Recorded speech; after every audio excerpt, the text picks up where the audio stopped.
Okay, may nagtatanong, paano ba gagawin ko para dumami ang mag-register sa akin sa Global Premier? Kasi nahihirapan ako sa sa technology. Hindi ako marunong gumawa ng video, hindi ako marunong mag-edit. Paano ba gagawin ko dyan para mas madali?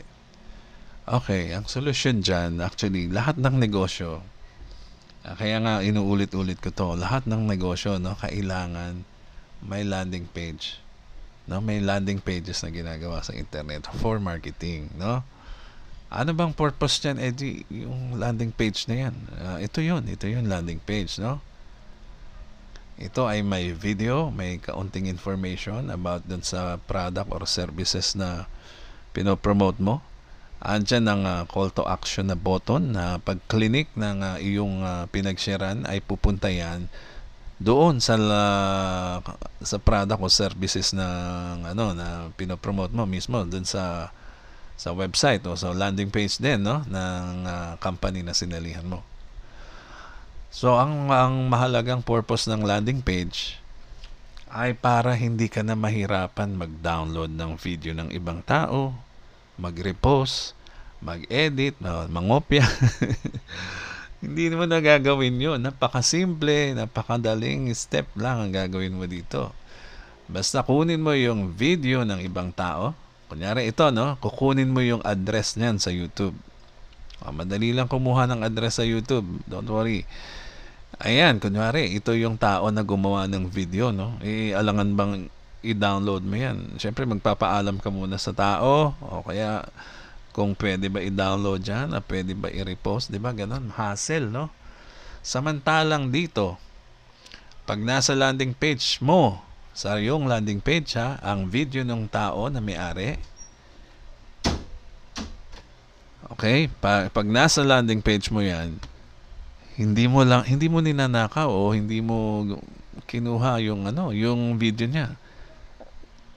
Bagkus, tinulungan mo siyang madagdagan ng views o ma-promote din yung kanyang video makita, no? Pero hati kayo sa sa pakinabang diyan kasi nasa landing page mo nakalagay yung video niya. Kumbaga, parang property mo to, lote mo to, nilagyan mo lang ng pwesto yung kanya, yung pag-aari niya. Sa yung property yung page dahil ikaw to no? Kunyari, ikaw ang nag-share, no? Nandyan yung mo, yung pangalan mo. So, ikaw ang may-ari ng lote. Parang gano'n, no? Yung space. So, nilagay mo yung property ng ibang tao, which is yung video. So, may pakinabang sa kanya madagdagan ng views, right? Magkakaroon siya ng views, which is yun naman ang gusto niya. Gusto ko magkaroon ng maraming views sa internet. And then, ayan, ganyan. Nakakatulong ka sa kanya. At the same time, tinutulungan mo rin yung sarili mo. Okay, dahil magagamit mo yung video niya na parang sa'yo na rin. Okay, malinaw tayo dyan, no?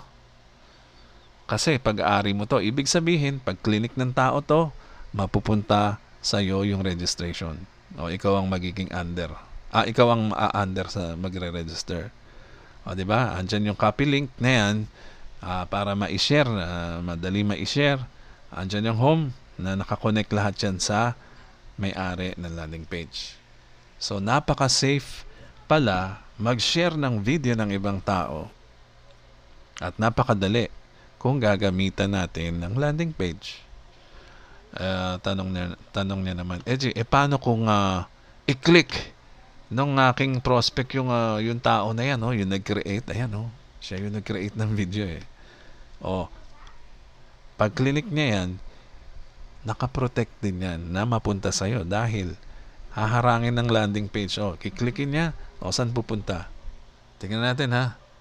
Pupunta yan sa landing page mo sa company, and then pag magre-register yung tao, kanino pupunta? Sa'yo, kung sino yung may-ari ng landing page. Ayan ikaw ang sponsor niyan.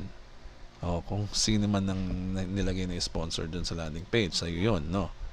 So safe pala, hindi imbis na pupunta sa channel niya, hindi, nakaharang tayo. Meron tayong protection, no?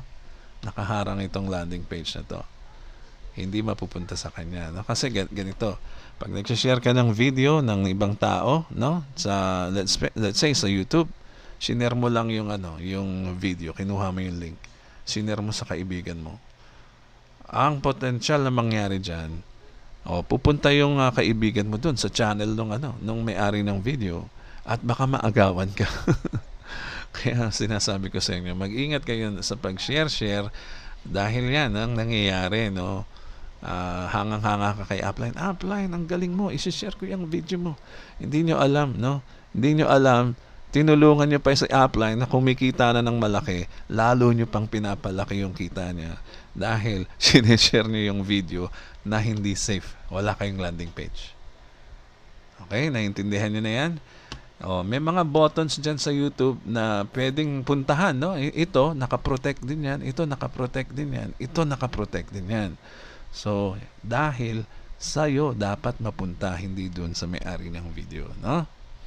So, ganyan ang ating purpose ng landing page. Ngayon, paano ko ba isi-share yung landing page na yan? Edgy, yung ginawa mo, kagaya ng ginawa mo. Sobrang dali lang, ganito. Diba dito sa landing page, merong copy link? Ayan. Tuturo ko rin sa inyo pag-create ng landing page, ha? Napakadali lang. Itong copy link na to, ibig sabihin, ready to share na yan. Ayan, Kinapi ko, at ready to share na yan, Link copied. You can now paste it, okay? Ipe-paste mo na sa Messenger, sa wall mo, kung saan man, sa chat, no? Na kausap mo yung prospect mo, i-paste mo yan. Lahat naman tayo marunong na mag-paste siguro, no? Okay? So, pupunta tayo sa Messenger. Okay, kunyari nakikipag-chat ka sa Messenger. Ayan, Messenger yan, medyo laki natin. Yan. Ipipaste mo lang sa Messenger or sa wall mo, no? I-post mo yan sa wall mo. Gagawin mo lang, ipipaste. So, ayan, paste. Diba? Ganyan, lahat tayo marunong yan. Huwag kayong magtataka kung bakit mahaba, yung link. Dahil kasama na dyan yung title ng ating nilagay.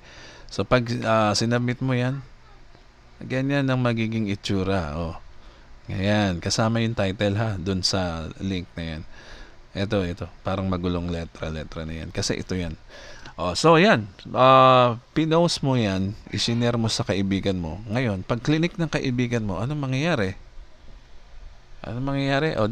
Pag-click, pupunta yan sa landing page mo. Bakit sa landing page mo? Kasi ikaw yan, Ikaw yan, di ba? Ngayon, balik ulit tayo sa Messenger. Tuturo ko naman sa inyo another trick. 'Di ba? Kunwari, may isang member na nag-post niyan, 'di ba? Sa atin, Sa group natin. Tignan niyo 'to, maganda 'yung ginawa ko. So ipo-post niya ng ganyan, Nakikita niyo, andyan yung username niya. Mahalata mo naman, Ayan, ID equal edgy1001. Ayan, Tandaan niyo, may username 'yan. Ngayon, ikaw naman, gusto mo gayahin yung post niya. Gusto ko yung pinost ni Edgy. Gagawin kong sa akin yan. So, paano mo gagawin sa'yo? Palitan mo lang to, yung dulo. I-copy mo muna to. I-select mo yan or press hold ka sa cellphone at i-copy mo yan. 'Di ba? Naka-copy yan, Tandaan nyo. Copy.